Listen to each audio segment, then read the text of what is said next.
8 फेरों का 8वां वचन। स्वाति ने इसी साल शहर के कॉलेज से पढ़ाई पूरी की है और अब उसके लिए जगह जगह से रिश्ते आने लगे हैं। स्वाति से ज़्यादा उसके रिश्तेदारों को उसकी शादी की चिंता है, इसीलिए जो भी स्वाति के घर आता वो किसी नए लड़के की खबर ज़रूर ले आता। अरे दीदी, ये फोटो देख के बताओ कैसा है। राहुल नाम है लड़के का, मेरी सहेली की बहन का बेटा है।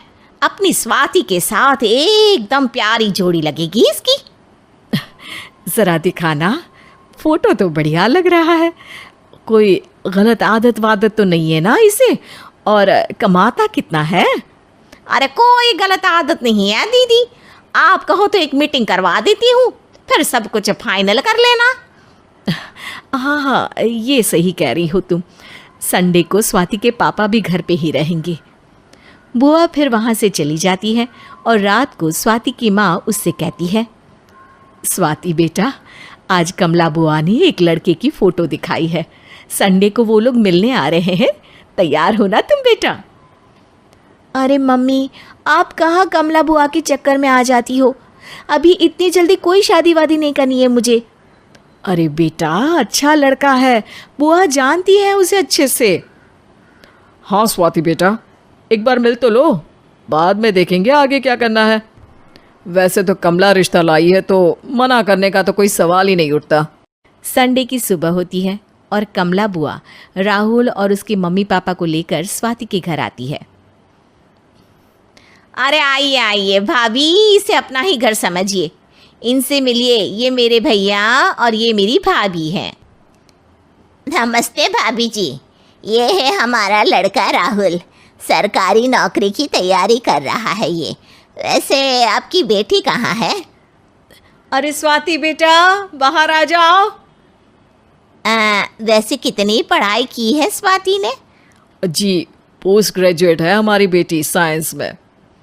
ये सब तो ठीक है, पर घर संभालना जानती है या नहीं? हमें कौन सी इससे नौकरी करवानी है, नौकरी तो मेरा बेटा करेगा ही। पर मैंने इतनी पढ़ाई की है और आप चाहती हैं कि मैं घर पर ही बैठी रहूं? अरे स्वाति बेटा, ये बड़ों की बात में तुम कहाँ बोल पड़ी? हम सब देख लेंगे क्या करना है क्या नहीं। हम तो इसी बात पर विश्वास करते हैं कि घर के लड़कियां घर में ही रहे तो ज़्यादा अच्छा रहता है। वरना भाई साहब, आप तो आजकल के हाल जानते ही हैं, कितनी घटनाएं होने लगी हैं औरतों के खिलाफ। स्वाति बेटा, रसोई का काम तो पूरा जानती हो ना? शादी के बाद तुम्हें ही संभालना है वो सब। अरे बहुत अच्छा खाना बनाती है ये, आप सब लोग इसकी तारीफ करते नहीं थकेंगे। लो भाई, हो गई मीटिंग, अब शादी की तारीख फाइनल कर लेते हैं, क्यों भैया? भाई, हम तो पंडित जी से चर्चा करने के बाद ही तारीख फाइनल करेंगे। सालों से हम उनकी बातें मानते हुए आ रहे हैं। लड़के वाले और कमला बुआ की बातें सुनकर स्वाति एकदम नाराज़ हो जाती है और उसे लगने लगता है कि शादी के बाद उसे घर पर ही बैठना पड़ेगा। लेकिन घर वालों के आगे उसकी एक नहीं चलती और उसे शादी के लिए हाँ कहना पड़ता है। शादी का दिन आ जाता है और सब मंडप में जमा होते हैं। अब फेरों का समय हो गया है, अब कन्या अपने वर से 7 वचन मांगेगी। आप किसी धार्मिक आयोजन में जाए तो मुझे भी ले जाएंगे। आप मेरे माता पिता का भी बराबरी से सम्मान करेंगे, हमेशा मेरा साथ निभाएंगे। आपको दोनों परिवार की जिम्मेदारियां बखूबी निभानी होगी। हर ज़रूरी बात में मेरी भी राय लेंगे। आप सभी गलत आदतों से दूर रहेंगे। आप मेरे अलावा किसी और औरत से कोई गलत संबंध नहीं बांधेंगे। ये 7 वचन पूरे हुए, वर क्या तुम्हें ये सारे वचन मंजूर है? जी हाँ पंडित जी, मैं सारे वचन अच्छी तरीके से निभाऊंगा। अरे वाह वाह, बढ़िया तरीके से सब काम संपन्न हो गया। तो इसी के साथ विवाह संपन्न हुआ और आज से ये दोनों पति पत्नी हुए। 1 मिनट पंडित जी, अभी एक वचन लेना बाकी है। अब कौन सा वचन है बेटा? मैं अब हमेशा के लिए किसी दूसरे घर में जाने वाली हूँ, तो पति के अलावा मैं अपने सास ससुर से भी एक वचन लेना चाहूँगी। अब कहो बेटी। मैं ये चाहती हूँ कि मुझ पर किसी बात की कोई पाबंदी नहीं लगाई जाएगी। मुझे सब कुछ करने की आज़ादी होगी और मैं भी विश्वास दिलाती हूँ कि मैं एक अच्छी बहू बन के दिखाऊंगी।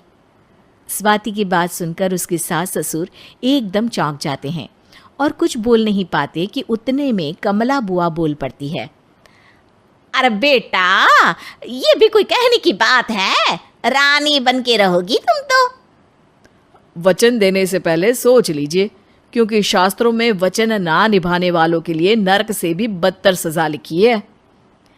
स्वाति की चालाकी से वहाँ मौजूद सब लोग प्रभावित हो जाते हैं और लोगों में बदनामी ना हो जाए, इस कारण स्वाति के सास ससुर को उसे वचन देना पड़ता है। अरे कैसी अपशकुन वाली बातें कर रहे हैं आप पंडित जी। हमें मंजूर है बेटा तुम्हारी शर्त। स्वाति अपनी समझदारी से अपनी बात अपने ससुराल वालों से मनवा लेती है और खुशी खुशी राहुल से शादी कर लेती है।